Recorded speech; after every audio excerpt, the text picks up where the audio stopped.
Just feel energized and excited. Yeah, he certainly gives an introvert vibe. Let's check his memory to see if he could be possibly an ISTJ. But I would like to ask you a couple of very random questions, okay? Let's apply face reading to Joaquin Phoenix. But before we start, let me state the 3 golden rules of face reading. So he can appear kind of indifferent or detached compared to other Hollywood actors. He's very picky with the roles he plays, and he doesn't care a lot about any possible criticism of his personal values. He looks like a calm and calculated person who doesn't care. I'm the first to admit when I make a mistake.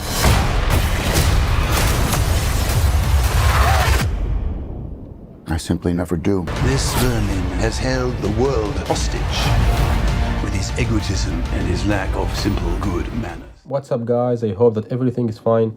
In this video, we are gonna analyze the personality of Joaquin Phoenix, who played Joker in 2019 and Napoleon in 2023.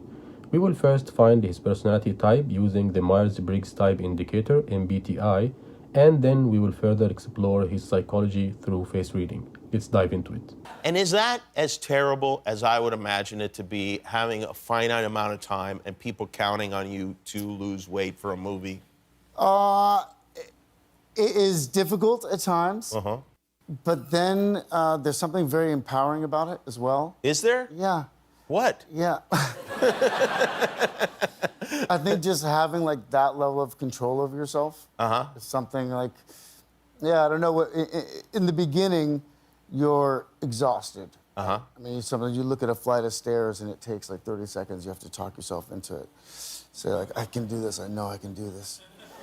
But then once you reach your target weight, I don't know what happens. It's incredible. You suddenly just feel energized and excited. Yeah, he certainly gives an introvert vibe.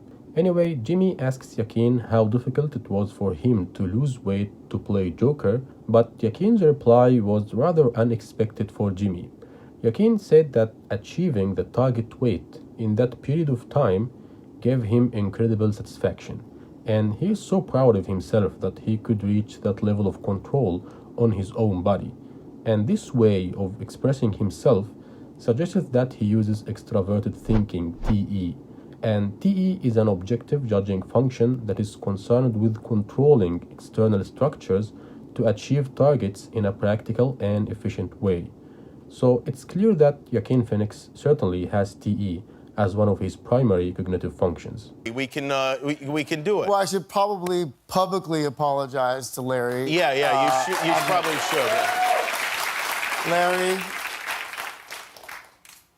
the thing is, though,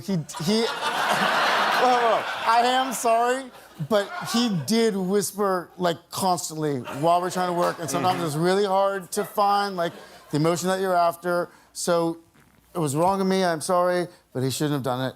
I agree. I'll be honest, you know? It's difficult for him to apologize that easily.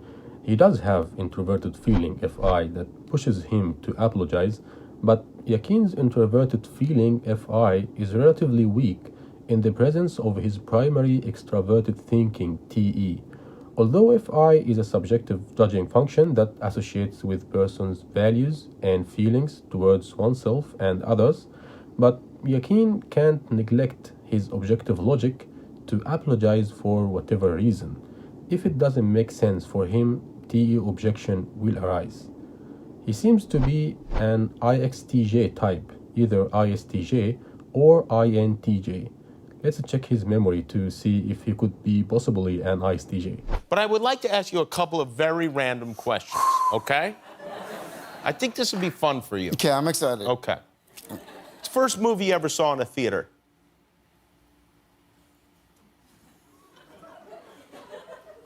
I can't remember. You don't remember? Wow. Hold on. I got it. It's right there. It's right there. Hold on. No, I have no idea. Yeah, he doesn't remember that. If he were an ISTJ, he would remember this easily by ISTJ's dominant introverted sensing SI. And SI is a subjective perceiving function that is responsible for storing all sensual experiences in person's own memory. And it seems that it's not Joaquin's dominant cognitive function. Then he is not an ISTJ. The remaining option is INTJ. And in this case, if he were an INTJ, he would be using introverted intuition, NI, as his dominant cognitive function.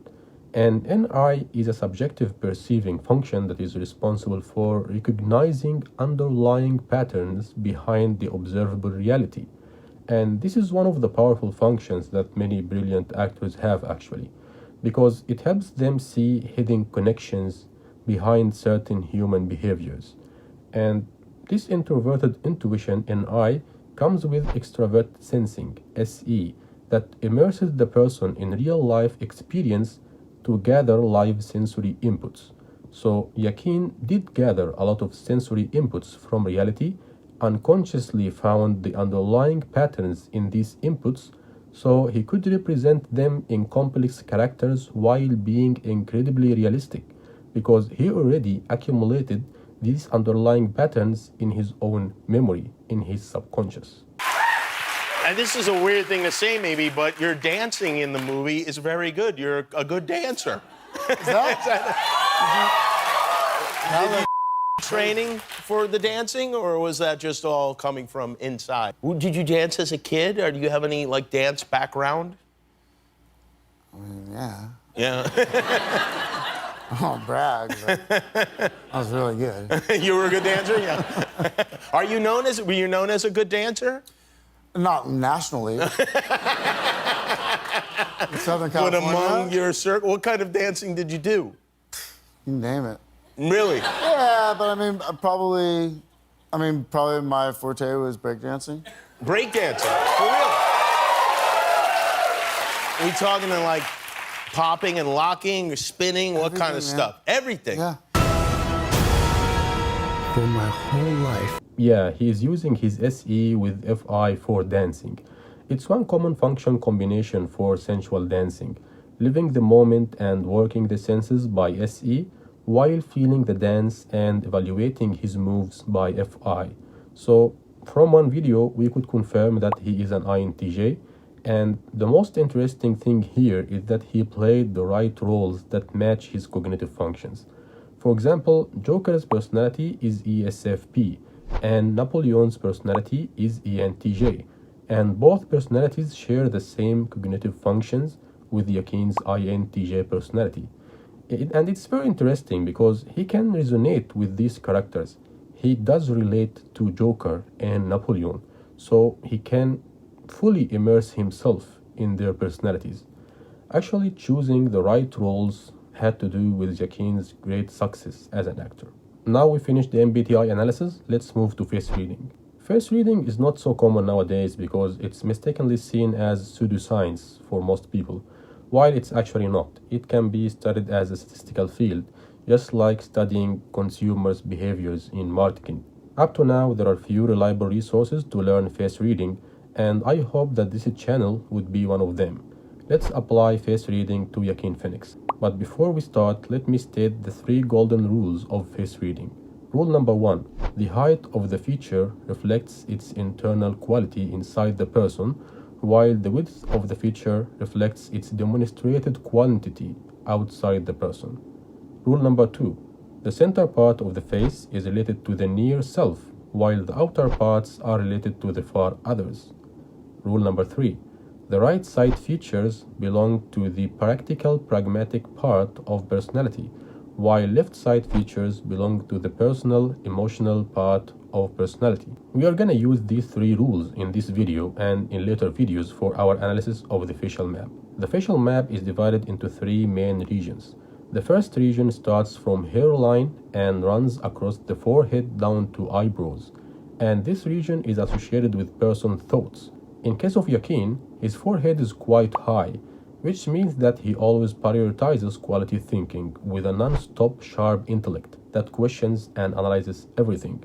His forehead is even higher at the outside, and this means that he has even deeper and further thoughts for other stuff that are not directly related to him. And this makes sense for an INTJ personality. I didn't know if I even really existed. What would you do if this assignment of defense was transferred to you?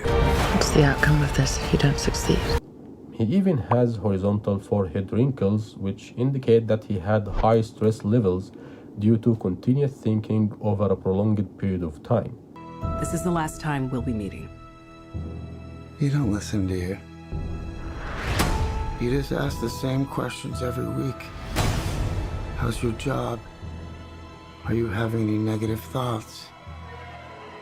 All I have are negative thoughts. Yeah, talking about thoughts, the eyebrows can be considered as mind antennas that transmit and receive thoughts. Joaquin's eyebrows are quite long, and the horizontal dimension implies features quantity, right? This means that Joaquin has a wide range of interests and concerns in his own mind. And his eyebrows are quite thick as well, and the vertical dimension implies features quality.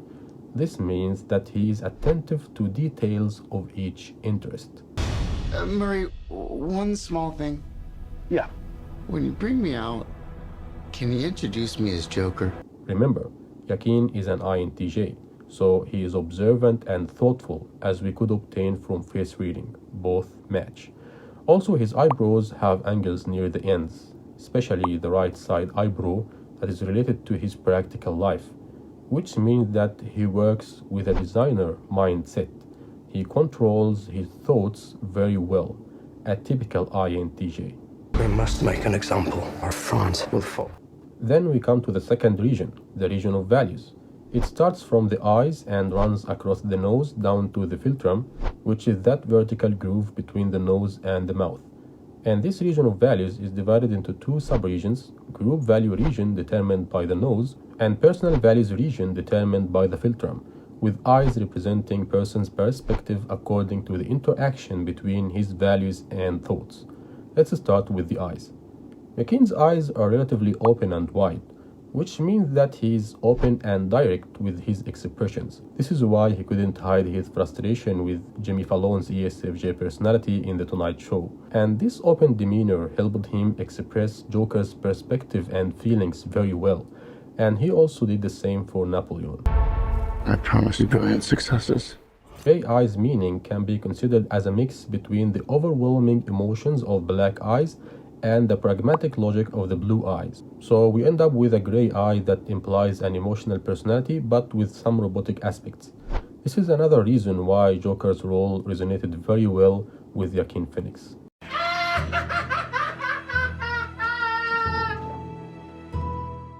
Joaquin also has a unique feature, which is that both of his nose and philtrum are relatively long.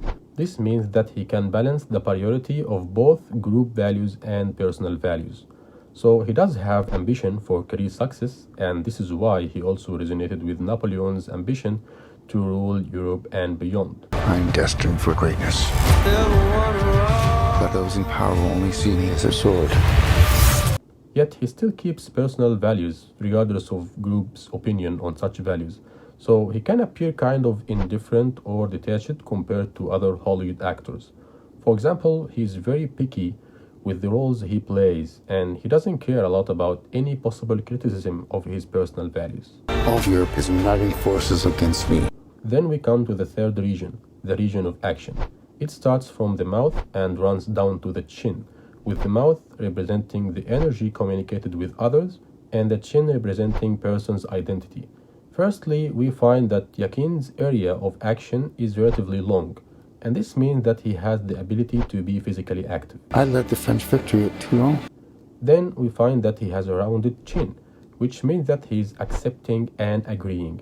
And this is kind of tricky. How come he's accepting and agreeing despite his indifferent demeanor from his long philtrum? Actually, it's understandable in a certain context. It works like this. He doesn't bother himself with side arguments. So he just agrees and just like let it go. He skips unnecessary conflicts as long as his personal values are not violated. Can you please stop bothering my kid? Sorry. And having a look on his mouth, we find that he has thin upper and lower lips. Very thin actually. And this means that he doesn't communicate feminine energy due to his thin upper lip. So he's not that emotionally attached, not talkative, not that impulsive. In addition to that, he doesn't communicate masculine energy as well due to his thin lower lip. which makes him seem to others that he is not that generous. He doesn't give that unfazed protector vibe. He could be, but he doesn't communicate that vibe to others. So what does he communicate then? He simply communicates a robotic vibe. He looks like a calm and calculated person who doesn't care. I'm the first to admit when I make a mistake.